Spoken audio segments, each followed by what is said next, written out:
Hey, everybody. Welcome to another episode of Pattison Podcast. I'm Bob Cooney. I'm joined by the great Anthony Sanfilippo this morning. We got our horns going. Everything's ready. We got playoffs coming up in Philadelphia, which is a great thing. Anthony, how are you today, buddy? Doing awesome, Bob. Doing great. It's a big day. It's a Friday. And everybody is really there's some vibes in the city right now. And it's not just the hockey vibes. We're going to talk about the Flyers. There's a lot of love for the Flyers lately, which is fun and great.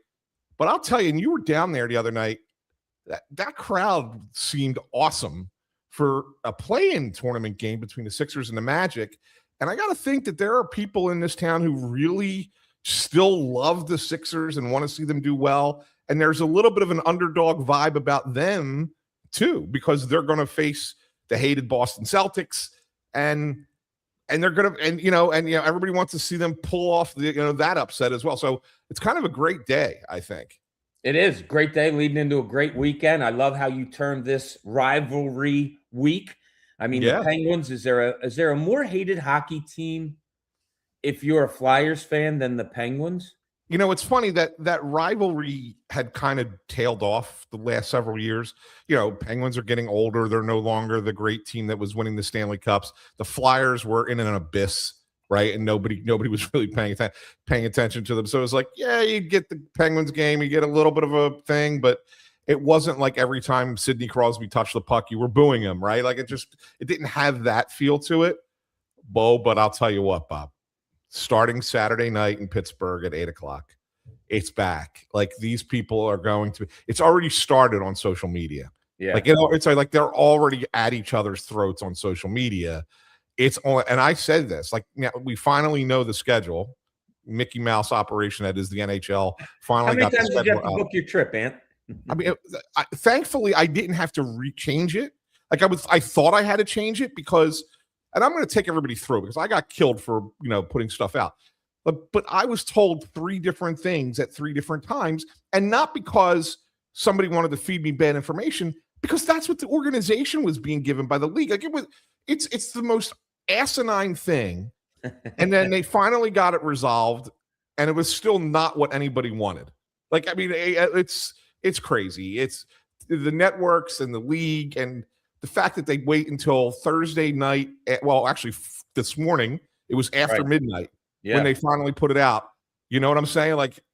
And it was a joke. The whole thing was a joke. But we do know, at least now we know when the 7 games are scheduled for the Flyers. We know when the 7 games are scheduled for the Sixers. And it's basically an every other day kind of situation. You have playoffs to watch every day starting tomorrow for the next 2 weeks. Yeah, you and I were texting until early this morning, trying to get everything all done. And for those of you watching, Pattison is going to be at your playoff games. Anthony is leaving on Friday to go out to Pittsburgh to see the Flyers play the Penguins. I will be heading out to Boston later on this weekend for the first 2 games of the Sixers and Celtics. I just realized I'm wearing kind of Celtics green today, Ant. Not on purpose. I just realized that. Yeah, that's not good. Yeah. But it's funny, the rivalry thing. I do want to hit on that a little bit because you and I are of the same age, and a lot of our audience is a little younger, maybe a little bit older or whatever. But, when I was growing up, and I told you I was alive, I was a little kid when the Flyers won their first couple Stanley Cups. So it was the Bruins when I was a kid. You hated Bobby Orr, you hated Phil Esposito. Then things go on. You get into the 80s, and you're going up against the Wayne Gretzky and all that stuff. So you hated that the Flyers couldn't get over it. The Red Wings, of course, in the 90s when the Flyers went to the Stanley Cup Finals, the Blackhawks in 10. But when it comes to rivalry with the Flyers, I hated the Toronto Maple Leafs when I was a little kid, and people won't even know this name. Borje Salming, I couldn't stand him. He played 45 minutes. It was funny. I went to Rob Thompson one time. We were on a road trip. I don't think you were there. And Rob Thompson's from Toronto. And I said to him about, growing up, I just hated Borje Salming, and he was like, "Oh, he was the greatest player ever." But are the Penguins? Is this good for the Flyers? You're getting back into the playoffs, a younger team. You're building what you're building. Is it good for them to go against a Penguins team that still has the Malkins and the Crosbys and all? Do you think there's some way this is good for them?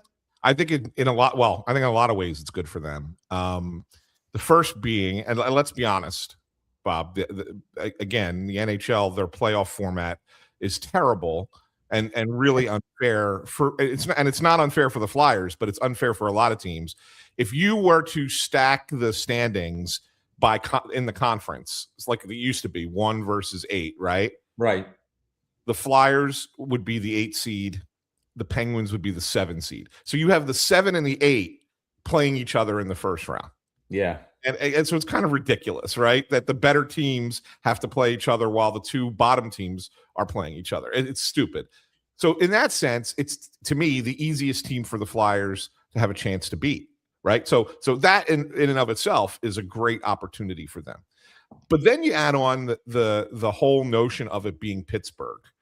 And, the Flyers surprised everybody to get here and to be part of this and to make it into the postseason. And we have all the excitement, and you have these immaculate vibes for this team right now. They're young, they're fun, they're great to watch. Oh, and by the way, they can take down your hated rival who you remember that you hated them. And you remember in 2012, the craziest first round series, or maybe the craziest playoff series in NHL history, with all those goals being scored. The Giroux shift. First, he nails Crosby on the opening shift against the board, right, and scores the goal. And then, Peter Laviolette declares him the best player in the league. All kinds of great things like that. And it comes back. It's 14 years later, but it comes back to you, and you're like, yeah, this is what I remember. This is what makes this sport awesome. So I think it gets the juices flowing again. It gets everybody excited again. The only thing that could stop this momentum, look, even if they lose the series, as long as they're competitive and it's a long series and you're into it and it's a good 2 weeks, just don't get swept. Don't get blown off, your doors blown off. That would sully it. But as long as they stay competitive and they're in it, and I think they will be, I think this is the best thing possible for the Flyers. So one of the things I wanted to ask you, we all love playoff hockey, I think. I don't care if you care if the Flyers are in it or not, but if you're switching around the dial and the Flyers aren't in the playoffs, it's hard not to stop at a playoff hockey game because the intensity is incredible. The play is just nonstop. And I've said this over the past few years, and I don't know if you and I have talked about it, but I've talked about it with others. When you watch playoff hockey, the speed and the grit and everything that goes into every second of a playoff series is something that I have said to friends. I was like, Flyers can't play at that level. Flyers can't play at that level. They rarely do. Now they're there. Now they're in the playoffs. Now they're going against the Pittsburgh Penguins, who are used to this playoff atmosphere. Can the Flyers get to that speed? Can they get to that level? Do they have that in them, Anthony, to be able to play with what the NHL playoff needs from a team in order to advance/do well? I think they can against certain opponents, and I think Pittsburgh is one of the teams they can do it against. Yes, Pittsburgh's a veteran team, but when you're a veteran team, you're a little bit older, and so it takes a little bit more out of you with each game, right? So if there's a team that the Flyers' youth and exuberance can kind of impact a little bit with the way that the game's played at a physical pace, a physical style, and a faster pace, I think it would be Pittsburgh. But I will tell you, and I wrote a story about this yesterday, Travis Sanheim and Rasmus Ristolainen, this is your top pair defensemen. They're going to play 25 minutes a night against the Penguins. These two guys went and played in the Olympics. Neither one of them won a gold medal, but they both were very good in the Olympics. Ristolainen was a standout for the Finns. Sanheim was originally supposed to be the 7th defenseman for Team Canada. Josh Morrissey gets hurt in the first game, and Sanheim has to come in and plays the rest of the tournament and played pretty well. And they both talked about it with me yesterday about how that tournament, playing at that level, which is the best level you'll ever see hockey because it's the best players in the world facing off against each other. They took that right back to the Flyers. And in essence, the Flyers were playing the equivalent of playoff games, at least for themselves, for the last month and a half. Right. And you see that the way that they've played, they've been at their best.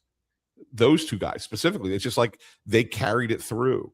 So, when you see that they can do it, and then you have other guys on this team who've been in big moments, like even the kids. I look at Porter Martone, Bob, and he's played in the World Championships last year for Team Canada with NHL players at the age of 18. He was captain for Team Canada in the World Juniors this year. He played in the NCAA tournament, right? So like he's played at the highest levels in each place that he's been. Yeah, it might ramp up a little bit physically here, but he's the kind of kid that responds to that. And even the other young players, like, I know Denver Barkey's a small guy. Yeah. He was the captain for the London Knights, who were the best team in junior hockey, right? Like they have the gumption, they have the inner fortitude to deal with that level of play. And I think that, and then the guys who've been waiting their whole lives to get there or to get back there, like like the Couturiers and the Konechny's, like it's like, geez, like, man, when are we going to get that opportunity again? I think that they have it, right? I mean, I think it's there. I'm not going to sit here and tell you that it's going to take them to the Stanley Cup final, right? But I don't think that they're gonna wilt under the pressure of the moment. No, I saw an interview with Konechny yesterday, I think it was, and I thought it was pretty cool that he was kind of reflective. Like I still look at Konechny as kind of a young guy, but he's not. I mean, he's an older guy on this team. I think 29 now, Anthony, something like that. Yep. But like he said, I've watched these guys win Super Bowls in this town. I've watched these guys go to World Series. He's like, I love it. I'm happy for him. He said, but I want a piece of that too, And it was pretty cool that he was. We all know what Konechny's about. He a gritty guy and all that, but he was just generally like, thank God I'm here and I'm so excited for it. And one of the questions, and maybe Konechny's the answer, but one of the questions I wanted to put to you was in a playoff series. There seems to me at least, and Pelle Eklund was this guy, and way back in the day, Reggie Leach, there's always like a non-superstar kind of. I don't think the Flyers really have a superstar, but maybe a player you don't expect to come through in a series and be really eye-opening. Do you think somebody from the Flyers, or do you have in mind that maybe somebody from the Flyers will do that in this series against Pittsburgh and just like shine, and every night it's, oh my God, look what he did? Yeah, it's interesting because I don't think of a guy like that specifically that's under the radar, because you mentioned the Flyers don't really have a superstar, right? But they have a lot of good players. And so like if I pick a Tyson Forster, someone's going to sit there and go, well, yeah, he's one of their best goal scorers. Or if I pick an Owen Tippett's, like, yeah, he got really hot and scored 28 goals this year, right? And he almost got to 30 if it wasn't for a slowdown in the last 6 games. Mishkov's been on fire lately. Like, you could pick him. So you have a lot of those types of guys. The one name that I'll tell you that I think his game translates so well to the postseason, and he's not a big time point producer, but maybe because of how his game translates, he becomes a guy, and he does have an opportunity to play on the power play a little bit too, is Noah Cates. Oh, okay. And I think Noah Cates, I mean, he had 48 points in a regular season, which is not, a stalwart, but it's also not somebody who's at the bottom of your lineup. It's pretty typical for a third line center. He's going to get a lot of minutes. He's going to be playing against Crosby a lot. He takes a lot of draws. He, on the power play, on the penalty kill, I think he's going to have an opportunity to have the puck on his stick a number of times. And, maybe he's that guy who comes out of nowhere a little bit, and while the Penguins are focusing on the Martones and the Mishkovs and the Konechnys and the Zegras, that all of a sudden Noah Cates gets them, right? Like, so I think that if you're looking for a guy that's like that, I think Noah Cates kind of fits that mold. Is that a line that the Flyers probably are going to put up against Crosby? Do you think they're trying to match anybody up against him and his line? So first of all, the first thing, and it's a good question. The first thing you got to remember with hockey is the home team gets the last line change. Mm-hmm. So you can try to, as a visiting team, match up as best you can, but you don't always get to choose that matchup. The other team gets to choose it. I do wonder if the Flyers will consider making a switch to their lines and move Tyson Forster onto Noah Cates' line, and then have them try and get them out there as much as possible against Crosby. I think you're going to see when he has the opportunity and he knows Crosby's coming to try and get Noah Cates out there. I think Cates is the guy that you want to match up against him. He's probably okay if it's Couturier. I'm not sure Tocchet would like it if Crosby's playing against Zegras as much, although Zegras' line can create offense, and maybe the best defense is forcing against another team is to force them to play defense. It's a chess match, and and everybody's trying to look for the smallest advantages in the margins, and I think that's what Rick Tocchett's going to try and do. Real quick, Bob, we have a few comments I wanted to just pop up on the screen. Originally, we were supposed to do this later in the day today. And then my travel schedule changed for the playoffs. And so we did it now. And then we were going to record it this morning and play it as live later. And then we just said, screw it, let's just go live and see who shows up. And we currently have 250 people watching us, which is great. Nice. Appreciate you all. Yeah, who just, Seth Pumilla saying hello to the two of us, which is great. Then we have Life is Dope 95s picking the Flyers in 6. That's a great prediction. And our buddy Ford, I remember I told you Ford, he always wants to announce that he's here. He's listening in his car, and he's driving to go visit his mom, and he's listening to the two of us in his car. So that's nice. Awesome.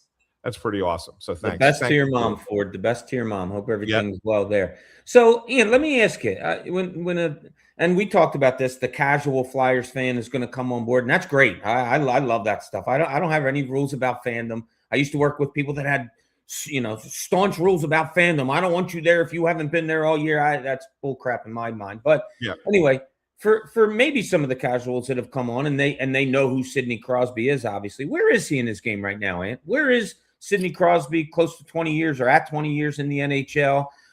We all know how great he is/was.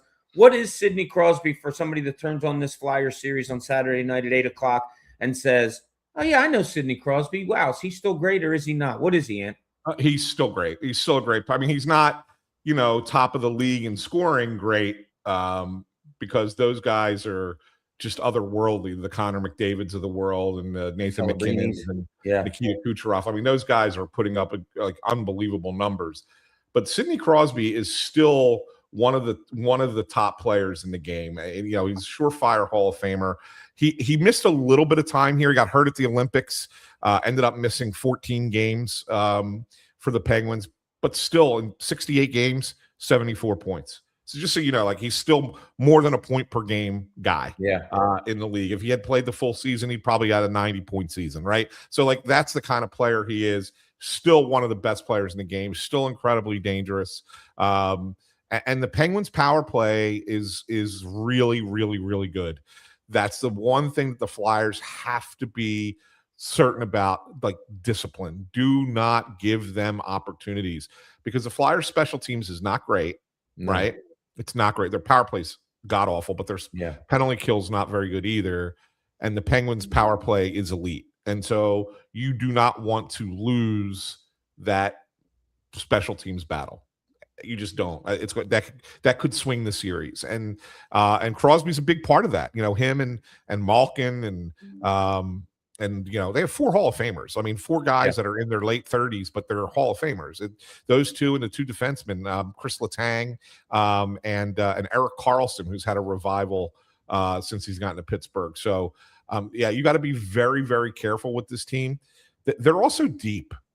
They're deep, Bob. You look at, credit to them. Kyle Dubas, the GM, who used to be in Toronto, ended up in Pittsburgh, did a nice job. Brought in a guy like Anthony Mantha, who scored 32 goals for them this year. Never been a big goal scorer. All of a sudden, he's a goal scorer with the Penguins.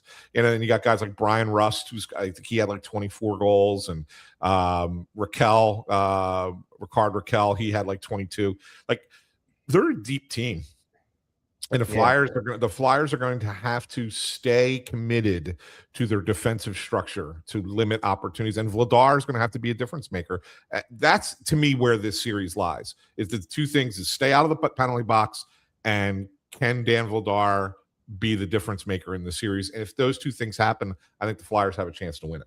It's one of my favorite phrases in all of sport, and that's a goalie standing on his head when it comes to the playoffs. Can Yes. Vladar do that? I mean, he's had such a great season. You brought up the number the other day. What was it? 30 plus 33 games? 30, what is games. it? 33 games, allowing 2 goals or fewer this year. Yeah. Second best in the NHL. Yeah, that's going to keep you in games. I mean, that's going to keep you in games. And if that's, rings true through the playoffs, especially when you're going against a Crosby and a Malkin and those guys, that's huge. Can he do that? I mean, 33 games, 2 goals and less, says he can. Are there chinks in his armor that maybe we don't see, that you see more being around the team all the time? Is it, no, this guy's just solid. He's a big guy. He can move.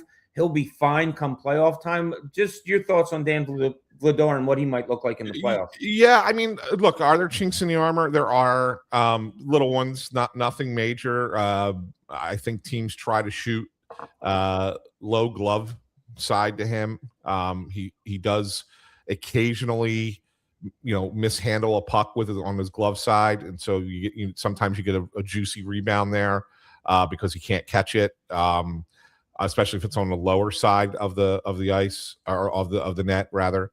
But the one thing I will say about Vladar is, even though he had more games in the second half where he let up 3 or more, he bounced back really well after each one of those. So, I don't know what the exact breakdown is, but if I had to say that of the 33 games where you give up 2 or less, I would say 70% of them were in the first 50 games of the year, and the others were in the last 30, right? So there's been a little bit less consistency, but not to the point where it's a red flag and you go, oh man, I think this guy's running out of steam.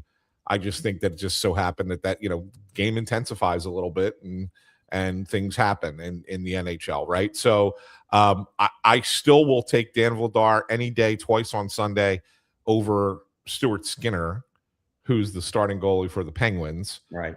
And he's not very good.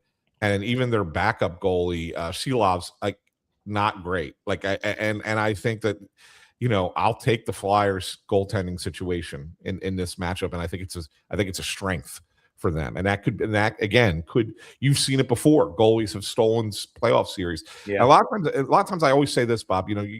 If you're trying to pull off an upset, and I guess this technically would be an upset. The Penguins are favored. It's a small favorite, but they are favorite. If you're going to pull off an upset in the playoffs, you need the goalie to steal 1 game. You need the skaters to steal 1 game, and then the other 2 games that you win, you have to win as a team. Right. So really that's what it comes down to. Okay, so if they're going to do this in a 7-game series, Dan Vladar has to have that 1 game where you're like, oh man, he won this game for the Flyers. And then your offensive players have to have a game where you go, oh man, they were awesome. Did you see the way Martone played? They got to the net, this and that, blah, blah, blah. And then you have to have 1 game where it's a team, or 2 games where it's total team. Right. And that's kind of how you win a playoff series. And I think that's what the Flyers are going to have to do. I like that. I do. I like that. Skater's got to win 1, goalie has to win 1, then 2 team wins and you win the series. I hadn't heard that before. I'm sure I don't know if you made that up or picked it up from somebody, but no, I kind of made it up, but it's so for years, you would talk to coaches and they will tell you, and this is why I say it this way. They will tell you that they always need their goalie to win 1. And then they rely on their structure to win a couple games.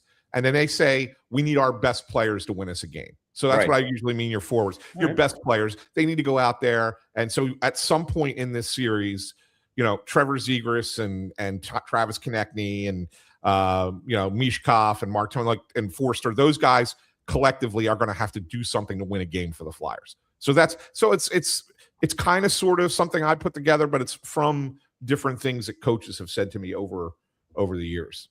I like that. It's baseball. Everybody wins 60. Everybody loses 60. It's the other 42 that you got to figure out, and that's where you find your winners there. You talked about the goaltending, Ant, and a big advantage it seems for the Flyers, but goaltenders don't go against each other, as we very well know. Where is the biggest advantage maybe that either team, I'm not going to say Flyers, but either team, we know power play. Flyers are not very good on the power play at all. Pittsburgh as well and is very good, and you've brought that up. But matchup wise, where do you think the biggest advantage in this series might be? So again, I think that in the postseason, defense and goaltending matter the most. And I think an advantage that nobody really is going to talk about is the way that the Flyers take away the middle of the ice. And if they stay true to their structure that they've had in place since the Olympics, and we should talk about that a little bit because the story behind that is fascinating.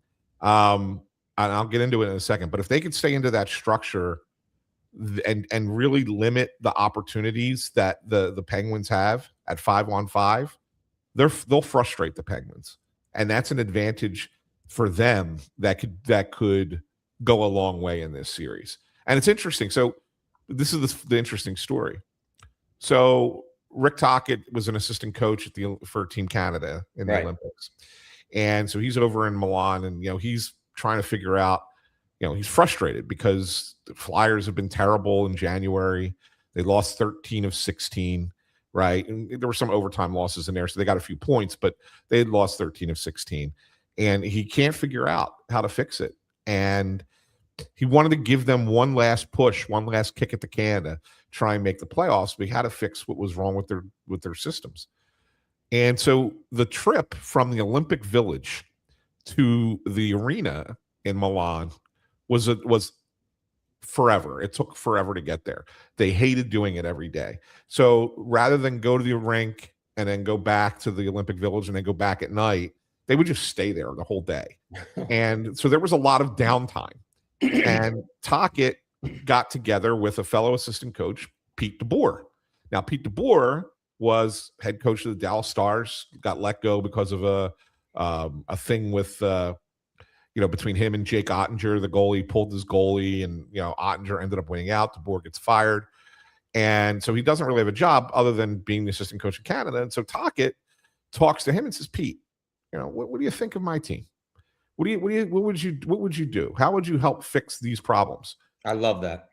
And Pete DeBoer goes and gives him this idea of how to change the structure. And basically, without getting into the weeds, because it's very detailed, but it's basically a defensive zone structure that forces the forwards to be more aggressive in pursuit of the puck along the wall. So in other words, if there's one guy with the puck, 2 forwards are going to him. There's 2 guys over along the wall, 3 forwards are going to. Like you're trying to overload the number of bodies and kind of get the puck back. And it's in support of your defenseman. It protects the back door. It allows the defenseman to stay there and guard the front of the net. Like, so there's, you cut off passes across the ice. There's all kinds of like small little details, but that's basically what it was. And Tocchet implements it, and the Flyers go 17-7-1 in their last 25 games. And the funny thing is DeBoer ends up getting hired by the New York Islanders to replace Patrick Waugh and to try and catch the team that he just helped. How about that? Get better. You know what I'm saying? So it was really kind of a funny story. But what I really like about it, Bob, is that, coaches in all sports, like they think that they know everything. They're the genius that's going to come in and fix everything and get everything going in the right way. And Rick Tocchet was able to put ego aside and say, you know what? I can't figure this out. Let me ask somebody else. Let me see what somebody else has an idea that maybe would work, and was willing to trust it because Pete DeBoer is a good coach and has been a good coach. And Tocchet went with it, and it worked. You know what I'm saying? So like the ability to say, maybe I don't have the answer, but I can implement something and I can make it work if somebody else gives me a good idea. That's something that's really cool for Rick Tocchet, and I give him a lot of credit. I love that. And that's hockey players / coaches 101. Like that's the people that they are. I always say, and I used to say this to Brett Brown all the time when I was covering the Sixers, as you just alluded to, coaches are the most egotistical people in the world. They think they know everything, they can fix everything, and they have to be. That's fine. And I don't say that in a bad way.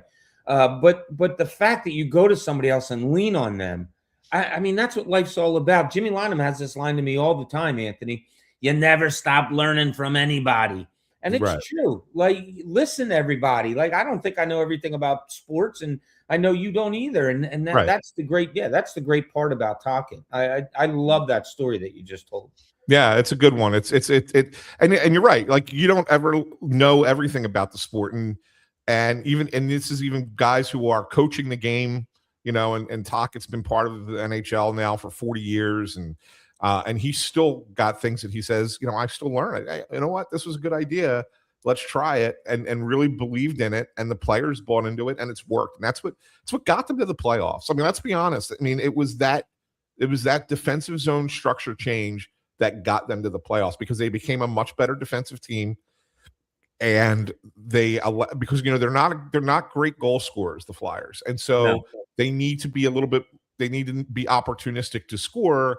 So you got to wait sometimes for opportunities, right? You got to be patient, whatever. And until you get those opportunities, you have to defend. And there is 100% commitment to this defending concept, and it's worked. It was funny the other night when the Sixers got done their play-in game. We were talking to VJ Edgecombe, and he gets to the podium, and as he often does, he just gets like giggly.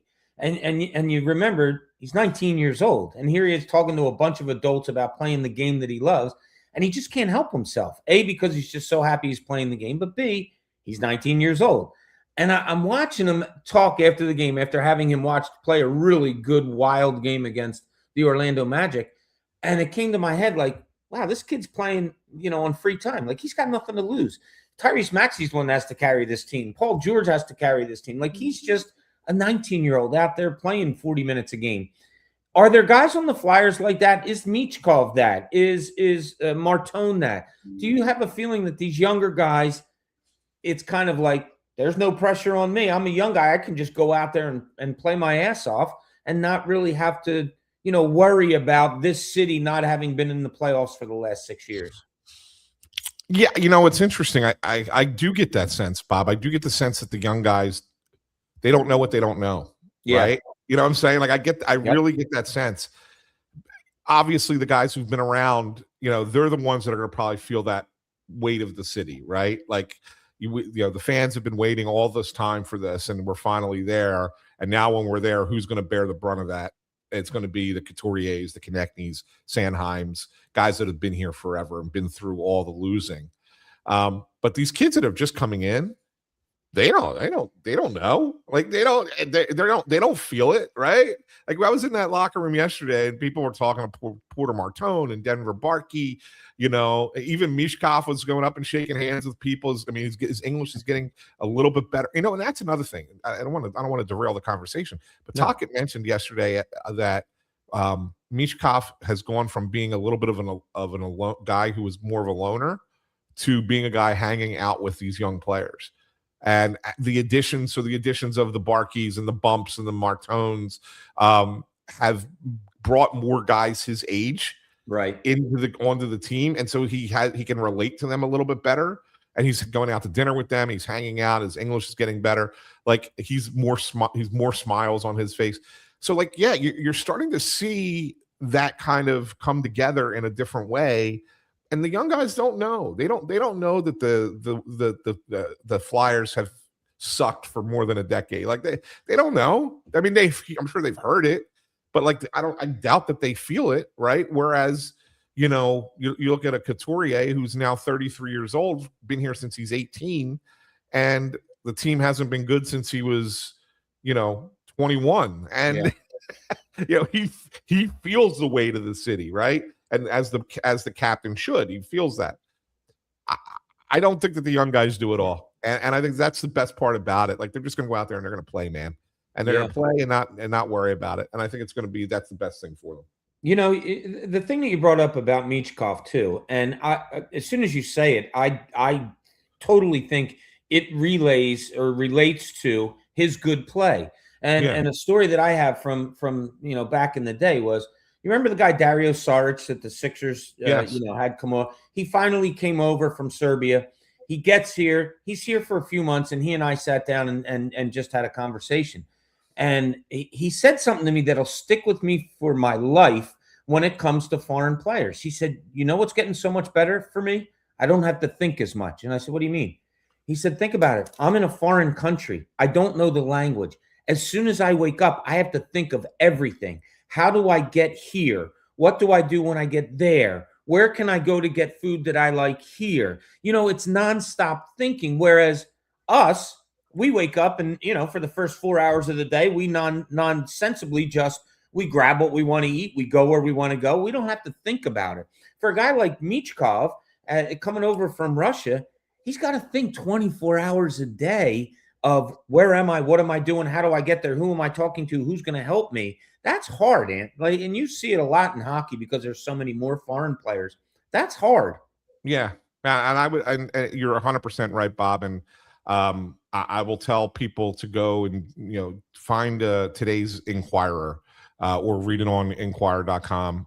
Alex Coffey did a tremendous story about Michkov being 5,000 miles from home and finally figuring out how to survive in Philadelphia. Oh, is that right? I haven't seen that yet. Yeah, really, really, really good piece. And you kind of get a sense of exactly that. And I think that, it's easy for fans to forget that sometimes, for players coming from somewhere other than the United States or other than North America, where English isn't your first language and the culture is completely different. And so it's not only about adapting to the league that you're playing in, which, oh, by the way, is the best league in the world for the sport that you play, right? With the top 1% of the top 1%, right, in the world playing the game. But, oh, by the way, you're a kid and you got to figure out how to live in this country and how to communicate in this country and find the things that you need in this country, like where you go to the grocery store and where do you do your banking and I gotta buy a car, where do I get a car? It's funny because I remember talking, I wrote a story a couple years ago back when I was at Crossing Broad where I did a whole 5,000 word story on the former Spanish language interpreter Diego Otegi. And what his job is like and what his life is like, and the things that he would do for all the Latin ball players was you don't even think about it. Like they would call him at 3:00 in the morning with some concern and he would have to rectify it, right? Like he was doing some banking stuff for them and helping them with car, buying, getting a loan for a car and things like, and these are guys that are making millions of dollars, but because they don't speak the language, it's harder for them. Right. And so to have someone they can lean on in that regard made it so much easier for them to do their jobs.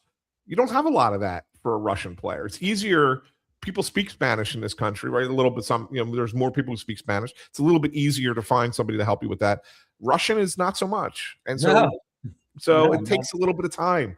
So good on Michkov, good on the Flyers. Everything is just kind of coming up roses for them at the moment. That could end quickly. That could go south fast in a postseason. But for the moment, this is a nice little high for them. Yeah, I'm looking forward. I can't wait till 8:00 Saturday night. Anthony will be there for all of us writing about the Flyers-Penguins series. And when we get back, we have to start dipping into the other playoff team in town. Yes. We just don't do much, and we can't say much. 2 playoff teams in town at the same time. Your 76ers going up to Boston on Sunday. We will be there covering that for you. I'm taking off early Sunday morning to get there for the Sunday afternoon game. So looking forward to that, to be up in Boston again and to let you know what's going on. So when we get back, we're going to talk about that. But what I want to tell you before we take a break here, winners win, right, Ant? That's Wapner right. and Newman, they've been winning for families throughout Philadelphia area and New Jersey since 1978. That's probably before Anthony was even born. You need a winner? I was alive. Well, if you need a winner, you call Wapner Newman at 215-569-0900, or you can visit them at wapnernewman.com. So when we get back, we're going to dig into the 76ers, Boston Celtics. I'm sorry I'm wearing the hated green today, but maybe that's good luck. We'll be right back with you. Hi, it's Pete from Chicky and Pete's. Come join us for happy hour weekdays from 4 to 6. Enjoy half-price orders of Chicky's wings, delicious pizzas, scrumptious hot, cold, or fried shrimp, jumbo soft pretzel with a trio of tasty dips, plus $3 domestic bottles, $6 Tito's, and $6 seltzers. Come join our happy hour weekdays 4 to 6. Come taste and enjoy. Only at Chickies and Pete's. Payroll Service Solutions was established in 2001 to cater to the payroll needs of small to medium-sized businesses. Payroll Service Solutions offers unparalleled customer service while they deliver a complete and accurate payroll. When calling Payroll Service Solutions, you will never be put into a voicemail or go through a series of prompts to get to a person. All customer service representatives are extensively trained to handle all of your payroll needs, therefore saving you time. They value each and every one of their clients. No account is too small. Call Payroll Service Solutions today at 1-866-PAY-EASY for a no-obligation review of your payroll needs. That number again is 1-866-PAYEASY.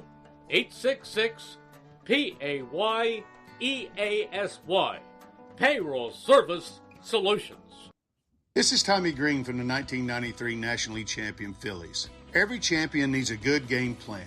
BCWSA and I want to make sure you have a game plan when it comes to conserving our most precious resource, water. Whether you're washing dishes, brushing your teeth, or watering your garden, there are ways you can save water and save money. Visit bcwsa.net for tips on conserving water. BCWSA, proven. Penn Community Bank, we're your financial partner for all of life's moments. Our checking accounts are designed with you in mind, providing convenient access and 5-star mobile and online banking services to help you achieve your goals. Right now, you can earn a $350 cash bonus for opening a qualifying new checking account with direct deposits in the first 60 days. Visit PennCommunityBank.com/cash bonus to learn more. Penn Community Bank, here we grow. Offer terms and conditions apply. Limited time offers subject to change. As for full details, member FDIC.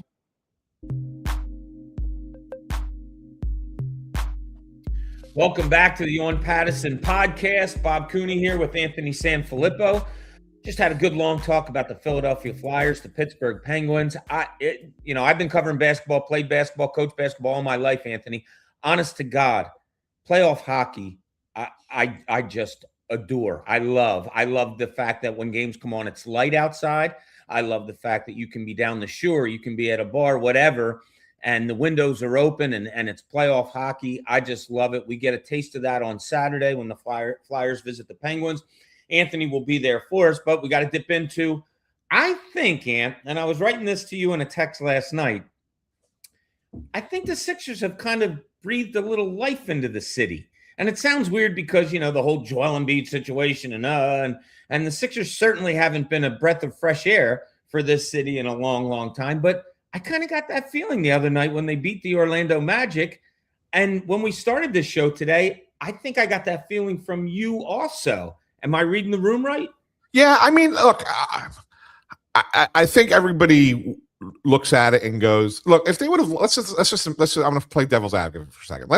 Let's make pretend they'd lost to Orlando, and then they get in and then they win the second playing game and they get in and they play Detroit.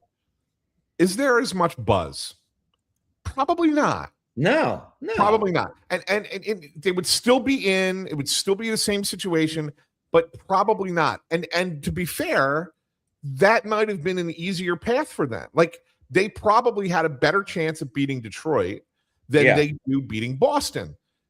And yet, here we are with the excitement kind of building a little bit for Sixers Celtics again. And I think that's the reason why they're breathing a little air, Bob, is because it's like, you know what?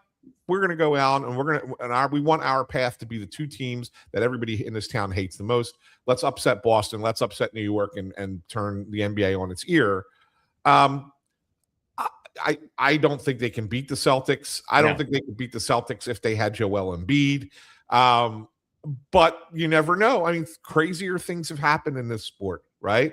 We've seen upsets happen like, well, that came out of nowhere. Like where did Dikembe Mutombo come to with the Denver Nuggets to upset the Seattle Supersonics? You remember that whole. They were the 8th seed, absolutely. When they were the 8th seed, like there were these things happen in the NBA. And so who knows? Like maybe something goes crazy here. But I think that the fans would love to see that, right? an underdog story is a more fun story. Sure. And we like being a city of underdogs, right? You remember the 2017 Eagles with the dog masks and everything. Right. Not that I ever really thought they were an underdog, to be honest. I mean, when you go back and look at it, and the teams that they played, other than in the Super Bowl beating Brady, but everything leading up to that, they were not really an underdog, but they had that mentality that they were. And so we love that story in Philadelphia. And I think that the Sixers are now an underdog, and a big underdog, and there would be nothing better than being a big underdog without your best player and figuring out a way to pull off a series upset, or even stay in this series, right? Yeah. Can they win a couple games and get it back to a game 6? And like, holy cow, we're down at the Xfinity Mobile Arena for a game 6 between the Sixers and Celtics, and the Sixers still have a shot. Like, can they do that? That's exciting enough too, right? Yeah. And, this series kind of reminds me back in, I want to say 11-12, I think was the year when the Sixers were the 8th seed and they were playing the Chicago Bulls. Yeah. And the Chicago Bulls had Derrick Rose and Joakim Noah. And we're at game 1, okay, in Chicago. Game 1, I'll never forget, Saturday afternoon game. I'm sitting next to Sam Smith, who was a legendary. Sam Smith was big behind The Last Dance. Right. The Michael Jordan thing. Like, Sam Smith was the guy that wrote all about that and all. So I'm sitting next to Sam Smith. There's about a minute and a half to go in the game, and the Bulls are up like 16, 18 or something. I turned to Sam and I said, Sam, let me ask you a question. Why is Derrick Rose still at mid-sentence? Derrick Rose, right in front of us, goes down and tears his ACL. Mid-sentence. When I see Sam Smith to this day, he'll say to me, he goes, Bob, I'll never forget that conversation we were having when it happened. He goes down. Now, look, I am not wishing injury on anybody. I'm not that kind of person. I don't wish the Celtics injury. But that changed everything. Now the 8-seeded Sixers, all of a sudden, boom, they oust the Chicago Bulls. I compared this series to that, where you had no expectations for the Sixers going into it. Yes, it took an injury, and no, I don't want an injury to happen to the Celtics, as I said. But that Sixers team was kind of beloved because it was an unknown. It was oh, wow, they got into the playoffs. That's cool. I think without Embiid, that the Sixers fandom, man, has kind of like, I don't want to say matured because that's kind of an oxymoron, fan mature. But I think they've kind of grown like, okay, we're used to being without Embiid, and I'm done cursing him and cursing the situation and all that. I'm speaking as a fan. I kind of like this team with the VJ Edgecombe and the Tyrese Maxey and the Kelly Oubre and Paul George giving whatever he can give. I'm wondering if the fans kind of like this team in that set of, yeah, we're used to being without Embiid now, so let's just ride with it. So, there is a thing in this city that I think is a real fan thing, and that is player fatigue, right? Mm-hmm. You get tired of the same players over and over and over again if they don't, unless they win you a championship, right? So like the Eagles get a pass, right? Because they've won a couple championships. So their players, Brandon Graham can play 6,000 years if he wants to. It doesn't matter. He's won 2 Super Bowls, right? Like, so you don't get tired of Brandon Graham. But you do get tired of guys if they don't produce, or they produce, but the team doesn't win. Right. And so you're looking for something different. So when the Sixers are now going to be out there in these playoff games and there is no Joel Embiid, well, who are you looking at? Well, you're looking at Tyrese Maxey, who's always a breath of fresh air, right? He's got a great personality, and everybody loves him. There's not a thing that you don't like about Tyrese Maxey. And so that's, okay, he's our guy. And then VJ Edgecombe, well, he's new, right, for the playoffs at least, right? So he's new, and there's excitement there, and Paul George, Paul George is 35 years old, but we've never had a Paul George in the playoffs, right? So like, okay, what can this guy do? I'm curious. I'm intrigued. Like, what can he bring to the table in a playoff series? So I think that when you look at it from that perspective, it's a different mix. And yeah, maybe it doesn't win, but I'm curious to see if it can. And I think that's what the mentality is for the Philadelphia fan. Right. And it's also, you're looking for that different guy. Like you just mentioned, Edgecombe, rookie, Maxey, everybody loves because he used to play with more of a smile on his face, but you can tell how much he loves playing the game. The guy, and I talked to the Sixers PR people. I'm hoping to sit down with him today so I can write a special piece for us on Pattison. Andre Drummond has become kind of a fan favorite because here he is, this 6'10", hulking big man who now all of a sudden stands in a corner and shoots threes, and everybody goes crazy and loves it when he makes three-pointers. I was fortunate enough to, when he broke into the league, summer league down in Orlando, his very first time on an NBA court at a summer league, I was there, and I can't wait to talk to him about it today. He has become a fan favorite. You know, the things that a Dembona does that as a basketball guy drive me crazy sometimes, but he does do the jaw-dropping blocking of shots and jumping into a rim. And I'm telling you, he's going to be the first guy to get a concussion by hitting his head on the rim simply because he doesn't know any better. But I do think that this fan base, Ant, they want to put their arms around the Sixers. They really do. I don't say this in a negative way to Joel Embiid personally, but the professional Joel Embiid didn't allow that. It hasn't allowed it. It's a standoffish relationship with Joel Embiid because you don't know if you can hug him. You don't know if you need to stay away. You don't know if he's going to be there. So I do think that the fan base, and I was thinking of this the other night as I'm watching that crowd, which was amazing the other night. I really do think this city wants to embrace this group somehow. And as you said, if they can win a game or two, if they can make this a fun series, it makes me look at it differently. Like, okay, moving forward, Joel Embiid doesn't have to be the big piece, but let's build relationships with these other guys. Is that kind of what you're feeling, you think?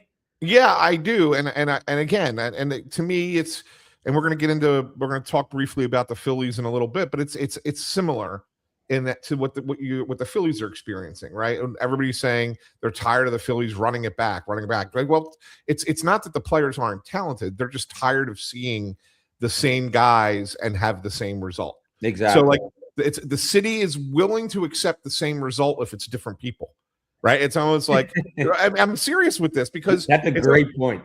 It's almost like, well, we tried something different. Okay, we didn't get a different result, but at least we tried something different. And that's that's what the city wants. I don't particularly get it. Like I'm somebody who believes if you have players that are among the best in the sport at what they do, you should want to run with them as often as you can. Exactly. Like that's how I feel. Uh-huh. But I think of it like look, you said you're a basketball coach. Like I've youth level, but I used to coach baseball, right? So I used to think the same way. And I try and think like a coach. And how would I coach this? How would I do this? Yeah, I want my best players, right? I want the best guys to be there year in and year out, and I want there to be a consistency of it. But that's just how I view things. That doesn't mean that I'm right. I mean, I could be wrong. But the fans, they're impatient, and they want something different. So, like, I look at the Sixers team, and I say, it's a different-looking Sixers team than we've had in the past. That's kind of exciting, and we feel better about losing to the Celtics with this group than if you have to trot Joel Embiid out there again and like, oh, well, here we go. They lost to the Sixers with Embiid. I mean, they lost to the Celtics with Embiid yet again. Like, that's what it is. Yeah, you're dancing with a different partner because you got to see what it's like, and maybe you do like it. Who knows? Yeah. Maybe the end result is the same. You're going home alone, but at least you're trying something a little bit different. Right. Who knows? But I think that's what we're looking for. And I think as I texted you last night, I think you look at this series as a fan as I'm looking for something different. I'm not looking for a win necessarily. I'm looking to see how much fun I can have following. I'm speaking as if I was a fan.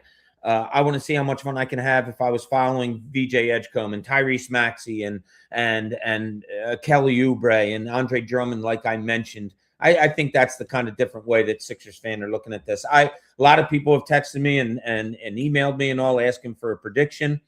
I think everybody's on the same boat. It's probably going to be a 5, maybe a 6-game series. I think the Sixers can steal one. Whether it's early on or not, I don't know. If they don't take one of two up in Boston, it's probably going to be a sweep. But we'll see. As we saw in the first game of the season, VJ Edgecombe went up there and dumped like 34 on Boston in his very first NBA game. The kid has no fear. The kid's having fun. Just like the Flyers, maybe they can ride that into something special. We'll see. But it'll be fun to watch starting on Sunday. Is there any notion, Bob, of Embiid getting back at some point? I don't see how. And then, I put it out on Twitter the other night. I said, he's probably still about a month away. And people came at me like, what are you talking about? I heard it was a couple of weeks or whatever.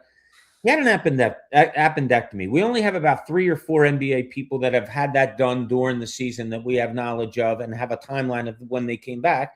And for most, it was about 6 weeks.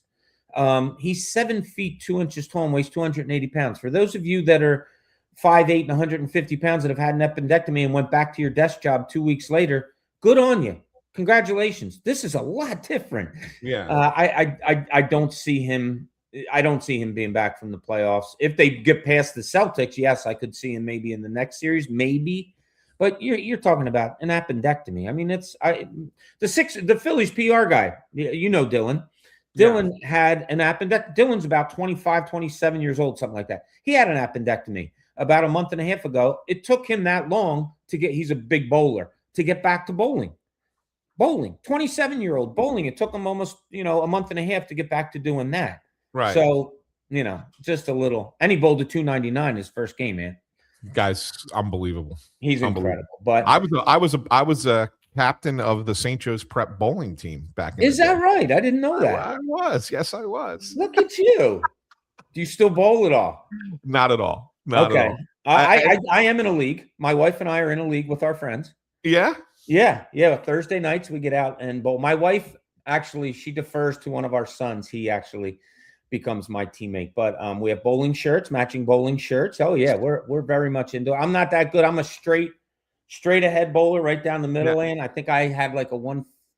I don't even know what my average was last year, but it's fun. And we're going to do a little thing after we talk Phillies. Yeah. We're going to do a little I want you to get to know Anthony Sanfilippo a little bit better. I have a couple questions for you I need you to answer. But let's get into the Phillies because, I don't want to run out of time here. Anthony's catching a train to get out to Pittsburgh today. So we have to make sure he's on time. So the Phillies, everybody has the same reaction, and everybody just shakes their head. Oh, I can't stand it. People are calling for Rob Thompson's head, as you and I talked about the other day a little bit. Who are they? Like, who is this team? Is it somebody that's going to bounce back and 92 wins later, you're going to say, well, it was okay. They started slow. Or do changes need to be made right now? And where do they go? Yeah, no, I'm more of the first comment you made than the second. Like, it's April, right? Yeah. And this is still a good team. They're still going to be towards the top of the division, if not win the division outright. They're still going to win 90 to 92 games, 93 games. Like, they're going to do that. You don't just suddenly suck after being a 96 win team, right? Like, it doesn't just happen. And I will say this, Bob, let's just go along with me on this trip. So Jesus Luzardo's had 3 awful starts, right? Yep. And just took his team right out of the game. Let's imagine Jesus Luzardo, who's a guy that everybody thought was going to be a really big, important player for them this year, right? Me included. Right. I'm with you. There's nobody who thought signing Luzardo to a 5-year deal was a bad idea. There's not one person. And if anybody tries to come into comments and say that they're lying to us, right? Everybody thought that Luzardo was a great addition, great signing, that 5-year deal. Let's say he pitches like Jesus Luzardo is supposed to pitch, right? Let's say you get 1 or 2 hits that you're supposed to, that you in clutch spots that they didn't get. Right. Let's say that there's one game where the bullpen doesn't give up the lead, right? Just one. And let's imagine, so you say 3 or 4 things like that, and the Phillies, instead of being 8-10 or 11-7, are we all having the same meltdown today?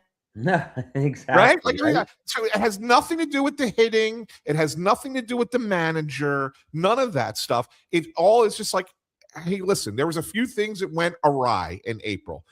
The New York Yankees aren't hitting. The New York Mets aren't hitting. They're $300, $400 million organizations as well. And you know who leads the major leagues in runs scored right now? I would say the Dodgers, but since you're asking, I'm probably wrong. The Washington Nationals. That's right. All right. Are we like, can we just pump the brakes just for a second? I'm not trying to tell you that there aren't things to be concerned about with the Phillies, because there are. And we could get into the things that you need to be concerned about with the Phillies. Sure. But to have everybody jumping off of the Walt Whitman Bridge today because they started 8-10 and they want to fire the hitting coach and fire the manager and shake up the roster and like, come on. It's too much. It's 18 games into a 162 game season. They will be fine. All right, listen, Ian, I did this last night. And you know, for people out there, sports writers are weird dudes. Like, we're just strange. We're strange. I'm sitting here last night. You and I are texting into the wee hours of the morning for like the 5th straight day. I'm sitting on the couch and I was like thinking about the Phillies. And I said, well, without looking at the standings, let me look and just see kind of what other teams are. Yeah. So this is what I did. I called up the scores from last night and I looked at the records of teams. God, swear to God, this is the God's honest truth. I just called it up again now. Listen to the records of teams that played last night. And this will make you feel better maybe if you're a Phillies fan. 9-10, 11-8, 7-12, 11-8, 7-12, 10-9, 10-10, 10-9, 7-11, 10-8, 6-13, 10-9, 10-9, 9-10, 11-9, 7-12, 8-12. Like, it's baseball's just kind of in this like little blender of win one, lose one, win one, lose one. Yeah. No, and other than the Dodgers, nobody else has really jumped. I guess the Braves a little bit have gone off to a good start. Padres are having a nice season. Padres, like there's a couple teams that have gotten good starts, but it's not. Go back and look at the teams that have gotten off to fast starts in the first 20 games over the last 5 years. How many of them finished as well as they started? Yeah, and then look at the teams that got off to slow starts. And how many of them finished the same way they started? You're going to find teams that get off to good starts who fall off, and you're going to find teams that get off to slow starts who do great. The Phillies have notoriously gotten off to slow starts. Notoriously. Other than 24, when they got off to like a record pace and they were playing incredible the first 2 months of the season, like they've done this before. Like, we've seen this before. So I don't think that there's any panic in that organization. I don't think anybody's talking about firing anybody. I just think it's like, we got this. We'll be fine. Yeah. And now if we're still here at the, a month from now, whatever, all right, let's have a different conversation. But I think that right now there's no reason to panic. A lot of people wait until the Memorial Day, and that's their bookmark day, and then say, okay, let's look and see where this team is. That's still over a month away. Right. So, I mean, that be patient. I agree. I'm a little bit more anxious than you because I don't know why. There's some things that are staying the same that I just don't like. And we will talk about that to greater length at another podcast. But I am not anxious on it at all right now. Well, I shouldn't say at all. I'm a little bit anxious, just a little bit.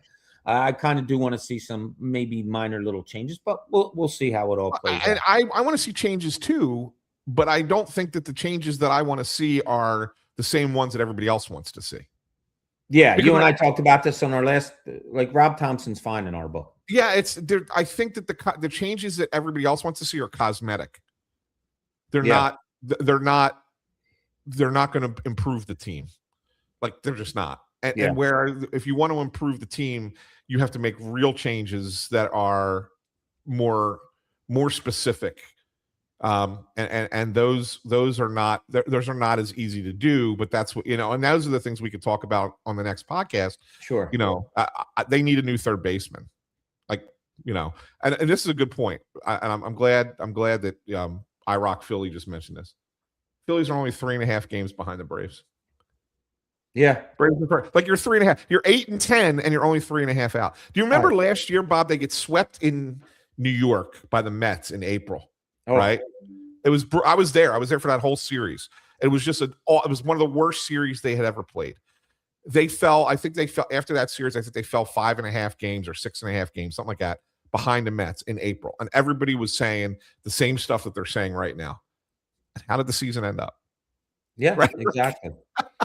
Come on. Although that series that we went to in September, I believe it was, up in New York, that was pretty harrowing also. It was a bad one as well. I think that was the end of August, right? I think it was the end of August. They got swept in that one as well, right? Oh, that was such a bad feeling. But as you said, not to interrupt, the coolest thing was I could feel the angst that Phillies fans had. Duran even gave up a lead, all of those things. Phillies get swept up there. walking through the locker room made you feel so much better because the players were just like, yeah, it happens. No big deal. We'll go home and we'll play better. And I think they went home and maybe swept Washington after that or something like that. Yeah. Yeah. Bob, it was funny. Last year, I had a 11-game road losing streak at one point. Did you really? I was at 11 consecutive games that I was at, they lost on the road. Ooh, maybe you shouldn't go to Pittsburgh later on today, Anthony. It's a different team. But remember, I was there in LA when they won the division and they won that series, right? So that took me off the schneid. So that was a fun night. Away. Yeah, that streak away. All right. So finishing up here today, we thank everybody for joining us on our Pattison podcast. Anthony's going to catch a train to get out to Pittsburgh, but last night wasn't a great sports night locally. Not a lot going on. I turned on the TV. I'm like, nothing much happening here. So I dipped into something a little bit different, something that really amazes me.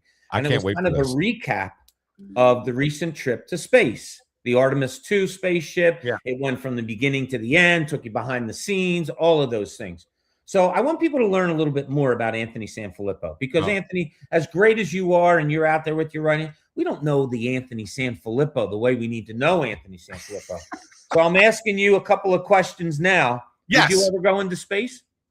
Would you get in their space rocket in a spaceship and blast off and go into space? When I was a kid, I wanted to be an astronaut. Everybody wanted to be an astronaut, right? But I really wanted, I wanted to go to space camp, NASA space camp in Alabama. Like I was like looking up. Oh, wow. I was getting details on it. I was telling my parents that that's what I wanted to do. Like I was pushing for it. Ended up not doing it, but I would, in a heartbeat, I would go in space. Wow. Heartbeat. Wouldn't even think twice about it. Yes. I don't think I'd be good at that. I don't necessarily know if I'd be good at it, but I don't know if I would do it. I think I'd be the guy that had to have the throw up bag around his mouth probably all the time. I think the scenery would be great, but I'm very claustrophobic. Yeah. So I don't know how I don't know. I'm floating around with 4 other people in a small place or 3 other people I don't know, but you're definitely would go in. Now, the going up in a rocket for, 45 minutes to say you're in outer space and coming back. Yeah. I think I would do that less than actually traveling in space. I think I would want to get there. Like I don't want to just I don't want it to be an amusement ride. I would want to go and experience the whole thing. Yes, I'd love to see I can't even imagine what these people saw. I can't imagine that when they come back, they don't have this, God, we are so insignificant in this little place that we are and what we are. We're a speck of sand on an endless beach, really. Yeah, exactly. Yeah, so that would be cool. All right. Yeah. It is rivalry week. So, Anthony, I have to ask you, from growing up, and you and I are of similar ages. Yeah. Growing up, rivalry week, you got the Penguins and Flyers, you got the Sixers and Celtics. Who was your most hated team growing up? New York Mets. And I'm not just going to say pro. New York Mets. Oh, was it really? Oh, my God. I couldn't stand the Mets. I could not stand the Mets. You got to remember, nothing bothered me more than 1986. I was 12. I was 12 years old. And, so the Mets, if everybody remembers that year, the Mets ran away with the National League East, but the Phillies actually finished in second place that year in 1986. They were 22 games out. Yes. They played the Mets in September, and the Mets' magic number was 1. And they came into Veterans Stadium, and I went to all 3 games and cheered my head off for the Phillies, and the Phillies swept the Mets. They did not let the Mets clinch the NL East at the Vet. Phillies won all 3 games, and it was one of the most fun times I ever had. I knew the Phillies weren't going to catch them, but I did not want the Mets to clinch the division here. So they go to the playoffs. Great series against Houston in the NLCS, and I was rooting hard for the Astros. And Mike Scott? Yeah, and they couldn't pull it out. Yeah. And then you got the World Series with Boston, and I'm like, all right, the Red Sox, they're a team of destiny. They're going to win this thing. Because after you remember the Dave Henderson home run off of Donnie Moore, right? Like that was, to come from behind and win in the ALCS. Like, okay, this team's a team of destiny. And the Buckner thing happens. And then even in game 7, they have a lead and they blow the lead and they end up losing 8-5. Like that whole thing to me was crushing. because the New York Mets won the World Series. Who was the most hated player for you on that Mets team? Was it Ray Knight? I couldn't stand Ray Knight. I didn't like any of them. I didn't like Strawberry. I didn't like Gooden. I didn't like Hernandez. There were so many face hates. Like you would look at guys' faces and go, "I'd like to punch that guy." Yeah. Jesse Orosco, Ron Darling, Lenny Dykstra. Yeah, like all those guys. And the funny thing is like you talk to them now, like I've talked to Ron Darling when they come in, like nice guys, like great guys. It's like tremendous people. But as a 12-year-old, couldn't stand them. My most hated team growing up were the Boston Celtics. Yeah. Couldn't stand them, hated them. They broke my heart so many times as a little kid. Couldn't stand the green, couldn't stand their fans. Nothing about them I liked at all. But as some people know, because I've mentioned this before, my favorite non-Sixer NBA player of all time, though, is a Celtic, and that's Larry Bird. So I do have that flaw in my game. I grew up to appreciate Bird, and I hated those Celtics teams too. Danny Ainge was the guy that I couldn't stand. Yep, couldn't stand him as a player. Used to drive me nuts because all he did was complain. Like he was nonstop whiner, complainer to the officials. I couldn't stand it, but I grew to appreciate as I got older just how great those Celtics teams were. Yeah, and I didn't like to admit it, but man, they were unbelievable. Yeah, that's the maturity of a fan that we have there, Anthony. Yeah. All right, last thing I'm going to ask you. My last tab, we used to live in South Jersey, right near an airport, a small airport where people did their skydiving all the time. So I could be out in my yard in my old house, and I would hear the parachutes open. I would hear screams, people coming out before their parachute opened. Like, it was crazy. And it was fun all day long. We would see. And one time I was giving my daughter, when she was a little girl, I was giving her a bath, and I'm looking out the bathroom window. Somebody landed in our backyard because they would go astray. We would see people walking with their parachutes because they wouldn't land in the proper spot, and trucks would come and get them and all that. So on the spaceship subject, have you ever skydived? No, and I wouldn't.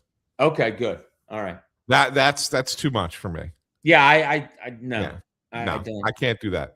No. I can't jump out of a plane. Like that. No, I don't think I want to do that either. I trust the vessel that is making me fly in the air, right? But I don't trust myself flying in the air. No, and I always thought of this. Now, you're double teamed when you first do it, but if you're going by yourself, what if you pass out? Yeah. What if you pass out from flying? You can't, pull the ripcord. You're kind of screwed a little bit. But yeah. No. All right, we wanted to get to know Anthony Sanfilippo just a little bit better, and I think over these last couple minutes we have. So we want to thank all of you for joining us, Anthony and I, for this on Pattison Podcast. Anthony is on his way out to Pittsburgh, where he'll be covering the Flyers and the Penguins. I'm going to be heading out to Boston later on this weekend to get good coverage for you on that as well. We thank you. We ask you to keep reading us on Pattison Podcast. We are growing and growing and growing. We have more announcements that we're going to make in a short time for you that you're going to love. So we thank you for staying with us. Tell your friends all about us. And it's playoff weekend. Let's go. Let's go Sixers. Let's go Flyers. Let's see what happens. Anthony, have safe travels, and can't wait to talk to you soon. Yeah, you too, Bobby. And thanks once again to Wapner Newman, our sponsor for this show, Philadelphia's personal injury attorneys. Check them out, wapnernewman.com.